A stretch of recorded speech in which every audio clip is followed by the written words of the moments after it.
आपको एक मज़ेदार कहानी सुनाता हूँ मैं। कहानी बहुत ही इंटरेस्टिंग है। ये बात है एलएसी की, लाइन ऑफ एक्चुअल कंट्रोल की। यूजुअली हम लोग को देखने में तो लगता है कि लाइन ऑफ एक्चुअल कंट्रोल ये कैसी चीज़ें होंगी, इसको समझना तो बहुत ही आसान है, एक लाइन ही तो ड्रॉ करना है। बट जब हम इसके एक्चुअल फिगर पर देखने की बात करते हैं तो हम लोग को रियलाइज़ होता है कि यार ये टेरेन देखो कितना ज़्यादा डिफिकल्ट है। मैं यहाँ पर आपको एक लेक की बात दिखाता हूँ। यहाँ पर देखो आप, ये है आपका Pangong Tso lake. Pangong Tso lake usually line of actual control से होके गुजरता है। ये जो व्हाइट कलर की आप लाइन देख रहे हो, ये है आपका लाइन ऑफ एक्चुअल कंट्रोल। और यहाँ से ये जो आप देख रहे हो ना, इसके डिवीजन में भी चाइना ने बहुत बहुत चालाकी की थी। उसको पता था कि ये लाइन ऑफ एक्चुअल कंट्रोल को हम इस तरीके से डिवाइड करें कि इसका सदर्न टिप हमारे पास में रहे, जिससे कि हम इसके इस वाले रीजन को भी पूरे अच्छे से एक्सेस कर पाएं और इस वाले रीजन को भी बहुत अच्छे से एक्सेस कर पाएं। बट 2020 तक आते आते पूरी कहानी पलट गई जब इंडियन मिलिट्री फोर्सेस ने बहुत ही स्ट्रैटेजिकली पूरा southern side of Pangong Tso lake को कवर किया। साथ में चाइना को मजबूर किया कि जब यहाँ पर आपने धोखाधड़ी से इसको कैप्चर किया। एक्चुअल में कहानी है 1999 कारगिल वॉर की, जब Indian military forces Pangong Tso lake के आसपास के रीजन से शिफ्ट होके एलओसी पर जा रहे थे, क्योंकि वहाँ पर कारगिल वॉर चल रहा था। तो उस टाइम पर चाइना ने इस बात का फायदा उठाते हुए यहाँ पर कई सारे रोड्स वगैरह बिल्ड करने की बात कर ली। अब इसको हम लोग एक्सेप्ट नहीं कर सकते थे और इसीलिए फिलहाल अभी के लिए इंडिया पैंगोंगसो लेक वाले डिस्प्यूटेड एरिया को तो बहुत अच्छे तरीके से टैकल करता है। ऐसे ना कई सारे स्टोरीज हैं, कई सारे लोकेशंस हैं जहाँ पर हम लोग को यूजुअली स्टैंड ऑफ देखने को मिलते हैं। हम लोग को गलवान स्टैंड ऑफ देखने को मिला, डोकलाम क्राइसिस देखने को मिला। ये सारे के सारे रीजन्स जो है ना, वो हमारे बॉर्डर रीजन से ही रिलेटेड है। और उसमें से एक सबसे इंपॉर्टेंट बॉर्डर है हमारा LAC, line of actual control. ये मैप मैं आपको बार बार इसलिए दिखा रहा हूँ जिससे कि आप सिंपली एक बात को समझ पाओ कि जो पूरा रीजन है ना, ये इतना आसान नहीं है इसको समझ पाना। अब आप यहाँ से इस चीज़ को जरा देखो ध्यान से। ये रीजन को समझ पाना, इस रीजन को पकड़ पाना कि हम कहाँ पर खड़े हैं और कैसे कहाँ जाने से क्या मिलेगा, हम लोग को बिल्कुल भी नहीं समझ में आता है। तो इसी के बेसिस पर जरा हम लोग आज लाइन ऑफ एक्चुअल कंट्रोल के पूरे हिस्ट्री ज्योग्राफी को डिटेल में पढ़ने की कोशिश करते हैं। स्टार्ट करते हैं। आप सबको पता होगा कि हाल फिलहाल में अभी हमारा ब्रिक्स समिट ऑर्गेनाइज हुआ था। ये जो ब्रिक्स समिट है, ये 22 अक्टूबर से लेकर 24 अक्टूबर के बीच में ऑर्गेनाइज हुआ था। कहाँ पर? रशिया के अंदर। रशिया के अंदर कजान एक जगह है, कजान प्रोविंस के अंदर में हम लोगों ने ये ब्रिक्स समिट ऑर्गेनाइज होते हुए देखा था। और ये वही टाइम था जब हम लोग को ये बात का भी अंदाजा लग गया कि हमारे प्रधानमंत्री श्री नरेंद्र मोदी जी और चाइना के प्रेसिडेंट शी जिनपिंग, ये दोनों आपस में मिलेंगे। बायलैटरल टॉक्स हो सकती है। और बायलैटरल टॉक्स को होने के लिए एक्चुअल में कई दिन से ना कई सारी बातें चल रही थी। आपको पता होगा कि बहुत सारे मीटिंग्स हो रहे थे, जैसे कि working mechanism for consultation and coordination, WMCC।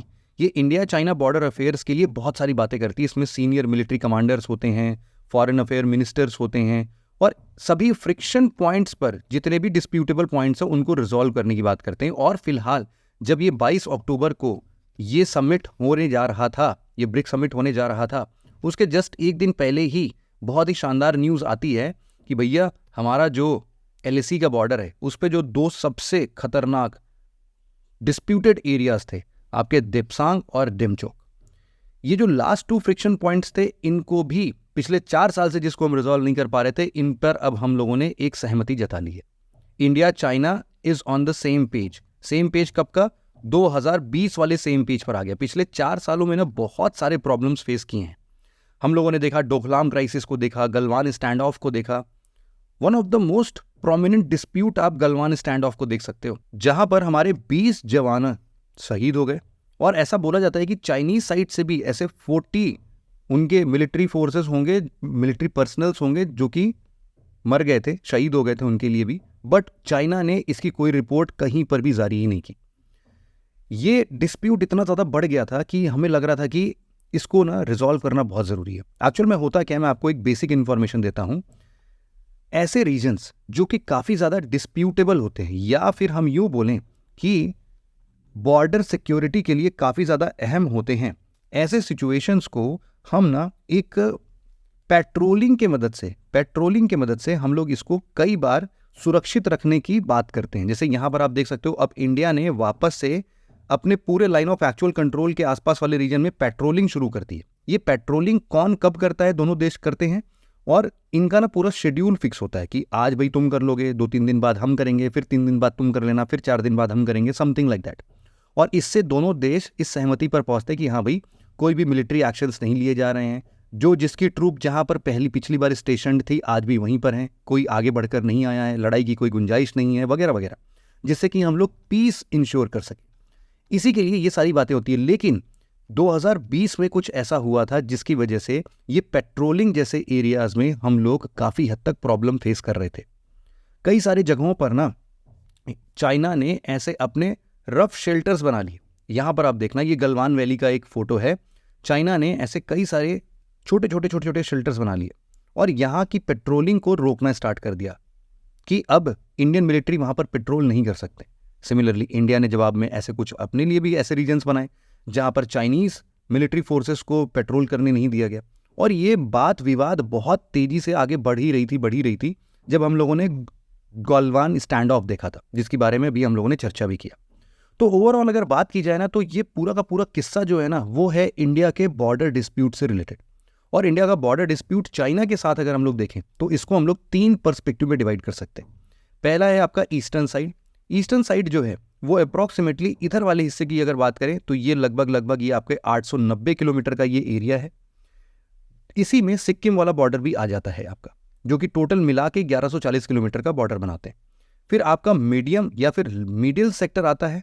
ये जो मिडिल सेक्टर है ये सबसे कम कंट्रोवर्शियल रीजन में से एक है। यहाँ पर लगभग ऐसे ही 625 किलोमीटर की बाउंड्री, ये जो आप देख रहे हो, कहीं पर 545 भी लिखा होता है, कहीं पर 625 लिखा होता है, अलग अलग जगहों पर है। ये आपका बेसिकली लद्दाख रीजन से लेकर आप जब नीचे पूरा यहाँ नेपाल बॉर्डर तक आते हो, यहाँ तक होता है। यहाँ पर एक्चुअल में ना बहुत ही छोटा सा एक ये रीजन और एक यहाँ पर एक रीजन है छोटा सा। इन 2 रीजन्स को, जहाँ पर ये ग्रेजिंग ग्राउंड है, इसको हम लोग बराहोती प्लेन्स बोलते हैं। यहाँ पर मैं लिख देता हूँ आपके लिए। बस इसी में थोड़ा बहुत डिस्प्यूट है, otherwise this is the least controversial boundary. Eastern side की अगर मैं आपको कहानी सुनाऊं, ईस्टर्न साइड को पहले के ज़माने में हम लोग बोलते थे मैक-मोहन लाइन। ये जो मैक-मोहन लाइन है ये बेसिकली 1914 में एक शिमला एग्रीमेंट हुआ था, आप सब लोगों ने पढ़ा होगा। इस शिमला एग्रीमेंट में एक्चुअल में किसके बीच में एग्रीमेंट हुआ था? उस टाइम पर जो ये तिब्बत वाला रीजन था, तिब्बत रीजन से तिब्बतन गवर्नमेंट आई थी और हमारे यहाँ से ब्रिटिश इंडियन गवर्नमेंट थी। इन दोनों के बीच में एक समझौता होता है। इस शिमला एग्रीमेंट के अंतर्गत हम लोगों ने मैक-मोहन लाइन ड्रॉ किया। इसी को हम लोग मैक-मोहन लाइन बोलते हैं। ये प्रॉपर आपका 890 किलोमीटर का ये लाइन है। यहाँ ये और आगे एक्सटेंड होकर म्यांमार तक भी जाता है। यहाँ पर एक इसुराजी पास है, वहाँ तक जाता है ये। तो फिलहाल अगर हम लोग अपने हिसाब से बात करें तो ये हमारे अरुणाचल प्रदेश को हमारे इंडिया का टेरिटरी या फिर इंडिया का पार्ट बताता है। लेकिन चाइना जो है ना इसको मानता ही नहीं है। चाइना बोलता है कि भैया तिब्बत जो है ना वो हमेशा से हमारा अभिन्न अंग था और चाइना मेजर रोल प्ले करता है। तो तिब्बत किसी के साथ कोई भी समझौता कर ले, हम नहीं मानने वाले, क्योंकि यहाँ पर चाइनीज़ गवर्नमेंट का पूरी बात चलती है। क्योंकि इस पूरे एग्रीमेंट में चाइना इन्वॉल्व ही नहीं था, तो इसीलिए चाइना के साइड से ये कोई भी लीगल टेरिटरी नहीं है। बट ये तो बात चलो पुरानी हो गई है ना। उसके बाद कई बार ऐसी बातें हुई जो बाद में 1990s तक आते आते चाइना ने इसको एक्चुअल में लाइन ऑफ एक्चुअल कंट्रोल के अंदर में सम्मिलित करना स्टार्ट कर दिया। मतलब कि यूं बोलें कि मैक-मोहन लाइन बाद में चल के चाइना के लिए लाइन ऑफ एक्चुअल कंट्रोल बन गया। लाइन ऑफ एक्चुअल कंट्रोल सिर्फ यहां से इतना रीजन को ड्रॉ करना नहीं है ना। इतना रीजन को ही लाइन ऑफ एक्चुअल कंट्रोल नहीं बोलते। चाइना के हिसाब से लाइन ऑफ एक्चुअल कंट्रोल पूरा है, ये वाला सेक्टर भी, मिडिल सेक्टर भी और यहाँ पर ईस्टर्न साइड भी। हर एक सेक्शन को लाइन ऑफ एक्चुअल कंट्रोल ही बोलते हैं चाइना के हिसाब से। इंडिया के हिसाब से सारी चीज़ें अलग अलग है। इंडिया के हिसाब से क्या है मैं आपको वो भी समझाता हूँ। देखो, इंडिया के हिसाब से ये जो रीजन है, ये पूरा रीजन, यहाँ पर आप जो ब्लैक कलर की ये बाउंड्री पूरी देख रहे हो, ये पूरा इंडिया का अभिन्न अंग है। और इसके वजह से इंडिया ने फिलहाल 2019 में आपको पता है कि रीऑर्गेनाइजेशन भी किया था यहाँ पर, और 2 यूनियन टेरिटरीज बनाए थे, लद्दाख और जम्मू कश्मीर। इसके अंतर्गत इंडिया ने ये वाला जो रीजन जिसको हम लोग पाक ऑक्युपाइड कश्मीर बोलते हैं, POK बोलते हैं, इसको भी अपना अभिन्न अंग दिखाया। और जो ये जो अक्साई चीन एरिया है जिसको कि अभी फिलहाल के लिए चाइना एडमिनिस्टर कर रहा है, इसको भी अपना अभिन्न अंग दिखाया था। कहानी की शुरुआत सबसे बुरी जो हुई है ना, वो एक्चुअल में इसी वेस्टर्न साइड ऑफ बाउंड्रीज के लिए हुई है। वेस्टर्न साइड की बाउंड्री कभी हम लोगों ने डिफाइन ही नहीं किया है। ईस्टर्न साइड की बाउंड्री में भी कभी कभी इश्यूज आए थे, जैसे कि डोकलाम इश्यूज आप लोगों ने सुना होगा, वो जो ट्राई जंक्शन है आपके भूटान, चाइना और इंडिया के बेसिस पर, अभी हाल फिलहाल में ही सुना था, कुछ साल पहले की कहानी है ये। तो ऐसे छोटे मोटे क्राइसिस को अब हम लोगों ने बहुत अच्छे से रिजॉल्व कर लिया है। मैकमोहन लाइन की भी अगर हम लोगों ने बात की तो ये भी मोटा मोटा रिजॉल्व है। जो आज के डेट में रिजॉल्व नहीं है वो है आपका ये रीजन, जिसको कि हम लोग बोलते हैं वेस्टर्न साइड ऑफ एलएसी। इसको जरा एक बार डिटेल में देखते हैं। एलएसी जो है ना, वो बेसिकली कैसे कैसे पिक्चर में आता है, मैं आपको समझाने की कोशिश करता हूं। सबसे पहले 1959 की कहानी सुना रहा हूं मैं आपको, जब यहां पर चाइना के जो प्रेसिडेंट थे, इनका नाम था ज़ोउ एनलाई। ज़ोउ एनलाई ने ना कुछ लेटर्स लिखे हमारे प्राइम मिनिस्टर पंडित जवाहरलाल नेहरू के पास में। ये जो लेटर था, इसमें इन्होंने 1959 में पहली बार जिक्र किया लाइन ऑफ एक्चुअल कंट्रोल का। उसके पहले तक line of actual control exist ही नहीं करता था। अब मैं आपको बताता हूं कि एक्चुअल में प्रॉब्लम कहां पर आई। प्रॉब्लम इस बेसिस पर आती है ना कि देखो, जब भी हम लोग इस western side of line of actual control की बात कर लें या फिर वेस्टर्न साइड बाउंड्रीज की बात कर लें, ये डिफाइन इसलिए नहीं था कभी भी, क्योंकि जब ये पूरी की पूरी बातचीत चल रही थी ना, तो उस टाइम पर ऐसा इंडियन एक्सप्रेस का एक आर्टिकल भी आया था इसके लिए। उसमें उन्होंने ये बात को बहुत क्लियरली डिफाइन किया कि देखो, ये बात तो बिल्कुल तय है कि अक्साई चीन वाला जो इलाका, यहां पर आप ये वाला जो इलाका देख रहे हो, ये हम लोग यूं तो बोल सकते हैं कि ये ब्रिटिश एम्पायर का पार्ट था। ब्रिटिश एम्पायर का पार्ट तो था, लेकिन जब हमारा ब्रिटिश इंडियन टेरिटरी बना, मतलब कि 1947 के आसपास की बात हो रही है, उस टाइम पर ये इंडिया का पार्ट, ब्रिटिश इंडियन टेरिटरी का पार्ट नहीं था। उस टाइम पर किसका पार्ट था? ये Jammu and Kashmir princely state का पार्ट था। और इसके पीछे की पोस्ट इंडिपेंडेंस वाली कहानी हम सब लोग को पता है। यहां पर 1865 में एक एग्रीमेंट साइन होती है। इस एग्रीमेंट के अंतर्गत एक नया लाइन निकल कर आता है, जिसको कि हम लोग बोलते हैं Johnson line. Johnson and Johnson वाला देखते हो ना, वही वाला ये जॉनसन है। स्पेलिंग बता रहा हूं सिर्फ आपको। ये जॉनसन लाइन है। यहां पर इस वाले रीजन को हम लोग क्या बोल रहे हैं? ये आपका जॉनसन लाइन है। ये एक्चुअल में प्रिंसली स्टेट जो थे ना उस टाइम पर, जम्मू एंड कश्मीर का प्रिंसली स्टेट के जो राजा थे, उनको ध्यान में रखते हुए इस बात को बताया गया कि भाई साहब, हम लोग जॉनसन लाइन वगैरह बनाने की बात कर रहे हैं। इंडिया ने जब 1947 में आज़ादी हासिल कर ली, उसके बाद इंडिया ने अपने जॉनसन लाइन को ही डिमार्केट किया और बोला कि भाई साहब, हमारे लिए यही हमारा बाउंड्री है। और इसकी वजह से अक्साई चीन वाला जो पार्ट है, ये इंडिया की सोल टेरिटरी के अंदर में आने लगा। लेकिन ये बात ना चाइना को पसंद नहीं आई। चाइना को लगा कि एक बात बताओ, ये जॉनसन लाइन में हमें कभी पार्टिसिपेशन मिला?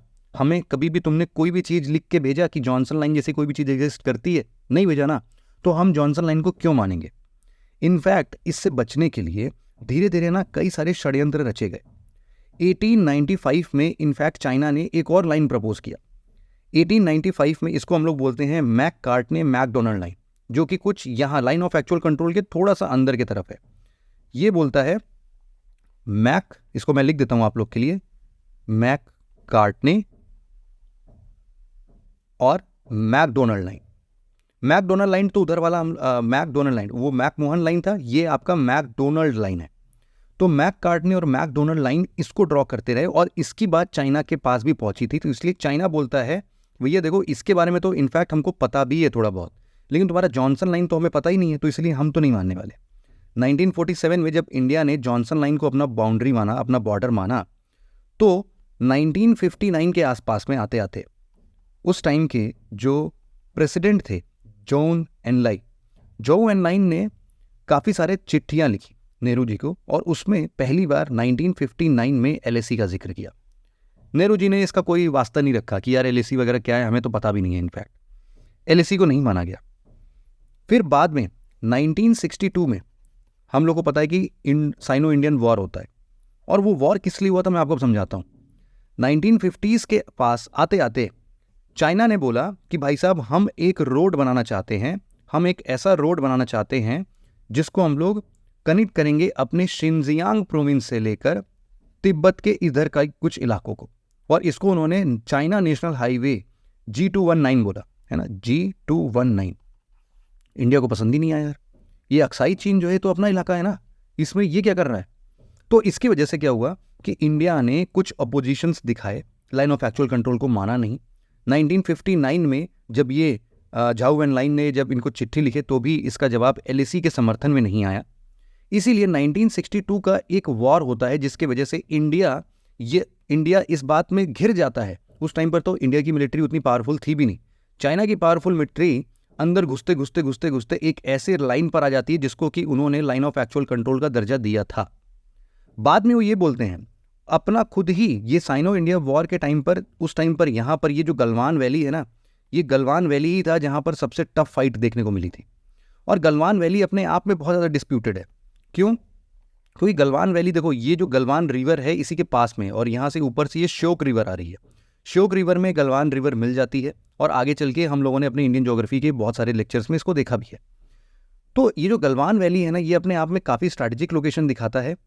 यहाँ पर उस टाइम पर इस रीजन को चाइना ने ऑक्युपाई कर लिया और खुद से ही ये बोला कि भाई साहब अब हम लोग सीज फायर कर रहे हैं। सीज फायर मतलब कि अब कोई गोलीबारी हमारे साइड से नहीं आएगा, हम सब लोग यहाँ तक बढ़ चुके हैं और इससे हम लोग 20 किलोमीटर पीछे शिफ्ट हो जा रहे हैं, है ना। खुद ही बोल दिया उन्होंने, 20 किलोमीटर पीछे शिफ्ट हो जा रहे हैं, अब यही हमारा स्टेबल पॉइंट होगा। इंडिया ने इस बात को भी नहीं माना, मतलब कि 1959 पर भी इंडिया सहमत नहीं था, 1962 पर भी सहमत नहीं था, बट स्टिल यहाँ पर ना पीस और ट्रैंक्विलिटी की बहुत ज़्यादा डिमांड थी। तो इनफैक्ट क्या होता है कि एक ना दिन आता है जहाँ पर हम लोग को इस लाइन ऑफ एक्चुअल कंट्रोल को ज़बरदस्ती मानना ही पड़ता है, क्योंकि हमारे पास और कोई चारा भी नहीं था।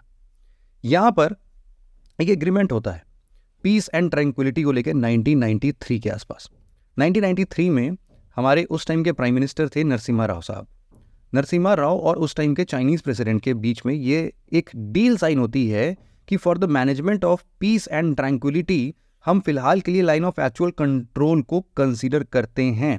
लेकिन इंडिया जो था लाइन ऑफ एक्चुअल कंट्रोल के इस मार्किंग से सहमत नहीं था, क्योंकि इंडिया के हिसाब से these are mere disconnected series of point. क्या है भाई? Disconnected series of point. और डिसकनेक्टेड सीरीज मतलब कुछ यहाँ पर है, एक यहाँ पर है, एक यहाँ पर है, एक यहाँ पर। अब यार तुम इसको कैसे भी जोड़ सकते हो ना, ऐसे जोड़ सकते हो, इसको ऐसे भी जोड़ सकते हो, इसको ऐसे ऐसे ऐसे सब जोड़ सकते हो, तुम ज़्यादा हिस्सा पूरा अपने अंदर ले लोगे। तो इंडिया ने कभी भी इसको माना नहीं कि यार इसको ना हम मानते नहीं हैं, आप एक काम करो सबसे पहले। इसीलिए इंडिया ने बोला कि भाई साहब 1996 में ही ये डिमांड रख दी कि हमें ना मैप्स एक्सचेंज कर लेने चाहिए। आप किस चीज़ को बाउंड्री मानते हैं और हम किस चीज़ को बाउंड्री मानते हैं, अगर हम लोग एक बार मैप एक्सचेंज कर लेंगे तो हम लोग काफ़ी सारी चीज़ों को रिजॉल्व कर सकते हैं। 2001 में पहली बार मैकमोहन लाइन और उधर वाली चीज़ों ईस्टर्न सेक्टर को लेके ना मैप्स एक्सचेंज किए गए सिक्किम में, लेकिन ये वेस्टर्न साइड के लिए कभी भी कोई मैप एक्सचेंज किया ही नहीं गया, और इसीलिए सबसे ज़्यादा प्रॉब्लमेटिक सिचुएशन क्रिएट करता है। और यही रीजन है कि आज तक हम लोग इस बॉर्डर को रिजॉल्व ही नहीं कर पाए। इनफैक्ट 2020 में चाइनीज़ मिलिट्री पर्सनल ने या फिर जो वहाँ के एक्सटर्नल अफेयर हेड थे, उन्होंने भी इस बात को बोला था कि सर हम इसको नहीं सॉल्व कर सकते हैं, क्योंकि अगर इसको सॉल्व करने जाएंगे तो लड़ाइयाँ और बढ़ेंगी हमारे बीच में। इंडिया ने भी उसके बाद से बायलैटरल टॉक्स थोड़ा एक्सटर्नल अफेयर मिनिस्टर्स के द्वारा, या फिर जो भी हम लोग यहाँ पर बात कर रहे थे WMCC की, इनके थ्रू रखा। और फिलहाल अब 4 साल के बाद ये सिचुएशन आ चुकी है जब हम लोग ये देख रहे हैं कि भाई साहब ये पूरा रीजन अब हमारे लिए 2020 के पहले वाली सिचुएशन पर आ चुका है। अब यहाँ पर पेट्रोलिंग वगैरह ऑब्वियसली जैसे पहले होती थी वैसे ही होगी। हम लोग वापस से 2020 वाले सिचुएशन पर आ चुके हैं। अभी दिवाली पर मिठाइयाँ भी बांटी गई हैं इन लोग को, और हमारे external affair minister S Jaishankar ने भी इस बात की पुष्टि कर दी है कि हमारा जो 2 सबसे डिस्प्यूटेड एरिया हुआ करता था, यहाँ पर देखना आपका जो ये डिस्प्यूटेड एरिया मैं आपको दिखाता हूँ, यहाँ पर 2 बड़े रीजन से, यहाँ पर आप देखना इस वाले रीजन को, इसको हम लोग बोलते हैं देप्सांग प्लेन एरिया। ये एक मोस्ट डिस्प्यूटेड एरिया था, फ्रिक्शन पॉइंट का सबसे बड़ा एरिया था। और दूसरा आप यहाँ पर जब नीचे आओगे तो यहाँ पर आपको मिलेगा डेमचौक। इसके अलावा भी कई सारे डिस्प्यूटेड एरियाज थे, जैसे कि यहाँ पर हॉट स्प्रिंग, गलवान वैली, ये दम्बू, यहाँ पर पैंगोंग सो लेक, यहाँ पर ऊपर ये एक और रीजन है जिसको हम लोग बोलते हैं काराकोरम पास। अगर कभी भी आपसे कोई पूछता है कि एक्चुअल में ये लाइन ऑफ एक्चुअल कंट्रोल जो है वो कहाँ से कहाँ तक फैला हुआ है, तो आप बताना काराकोरम पास से लेके लद्दाख के इस रीजन तक, डेमचौक तक फैला हुआ है। फिर इसके बाद आप ये भी बोल सकते हो कि यहीं पे बिल्कुल पास में एक बड़ा ही स्ट्रैटेजिक लोकेशन है जिसको हम लोग नाम देते हैं DBO, दौलत बाग ओल्डी। ये दौलत बाग ओल्डी रीजन ना हमारे इंडियन पर्सपेक्टिव से बहुत इंपॉर्टेंट है। क्यों इंपॉर्टेंट है? क्योंकि यहाँ पर एक रीजन है छोटा सा, यहाँ पर आप देखना इस वाले रीजन पे ऐसे करके ये जो मैंने अभी लाइन ड्रॉ की है, ये एक रोड कंस्ट्रक्ट किया जा रहा है जिसको हम लोग बोलते हैं DSDBO हाईवे। DSDBO हाईवे ये वन ऑफ द रोड्स हैं जो कि हमारे LAC से सबसे पास में आता है, जिससे कभी भी कुछ भी पंगा आए तो हम लोग यहाँ पर अपनी मिलिट्रीज को मूव कर सके। ये बेसिकली दरबुक श्योक रीजन है, दरब्युक शोक विलेज है यहाँ पर, और इसी से मिलता जुलता ये पूरा दौलत बाग ओल्डी तक जाता है। तो दरब्युक शोक और DBO का दौलत बाग ओल्डी, इसीलिए इसको DSDBO रोड बुलाते हैं। तो ये पूरा रीजन यहाँ तक जाता है। और गलवान वैली जो है यहाँ पर भी आपको पता है कि जैसा हम लोगों ने भी कहानी सुना, ये सब प्रॉब्लम क्रिएट होता है। चाइना ने पूरी जद्दोजहद के साथ 1962 वॉर के बाद में इस रोड को कंस्ट्रक्ट कर लिया फिलहाल। तो इंडिया ने भी इससे मिलते जुलते जगहों पर किया। गलवान वैली में जब ये रोड कंस्ट्रक्ट हो रहा था तो 2020 में गलवान वैली में भी ये जो हम लोग को स्टैंड ऑफ देखने को मिला था, एक 1-to-1 फाइट या फिर सारी मिलिट्री दोनों तरफ की भिड़ गई थी, उसमें भी रीजन यही था कि गलवान वैली से बहुत पास से होकर ये रोड गुजर रहा है। तो यहाँ पर सारी निगरानी अब इंडिया भी रख सकता है। तो इन्हीं सब सिचुएशन की वजह से ना ये कभी भी इसको सॉल्व ही नहीं कर पाए, हम लोग कभी भी सॉल्व नहीं कर पाए हैं। और इनफैक्ट यही रीज़न है कि हम लोग देखते हैं कि क्यों आज के टाइम पर जो हमारा वेस्टर्न सेक्टर है इस पूरे रीजन का, वो अभी भी डिस्प्यूटेड है और आगे भी काफ़ी हद तक रह सकता है, क्योंकि बहुत सारे रीजन्स हैं जो कि हम लोग सही नहीं कर सकते हैं, है ना। तो इन्हीं सब वजहों से फिलहाल अभी के लिए खुशी की बात यह है क्योंकि हम लोग फिलहाल अभी तो एक सिचुएशन पर पहुंच चुके हैं, 2020 के आसपास वाले रीजन पर पहुंच चुके हैं। अब फिलहाल अब टाइम है इसके आगे बढ़ने का। तो अब इस पे बहुत सारे और भी फर्दर टॉक्स स्टार्ट होंगे और भी बातचीत होने की बात हो रही है, जिसके बेसिस पर हम लोग आगे और भी डेवलपमेंट्स को देख सकते हैं। तो आई थिंक आपको पूरी हिस्ट्री ज्योग्राफी समझ में आ गई होगी इस पूरे रीजन की, और कितना डिफिकल्ट टेरेन है ये भी समझ में आया होगा आज के वीडियो में। बस इतना ही था, आशा करता हूँ एक अच्छी पकड़ मिली होगी आपको इस टॉपिक में। Thank you so much for listening it very patiently friends. Have a nice day.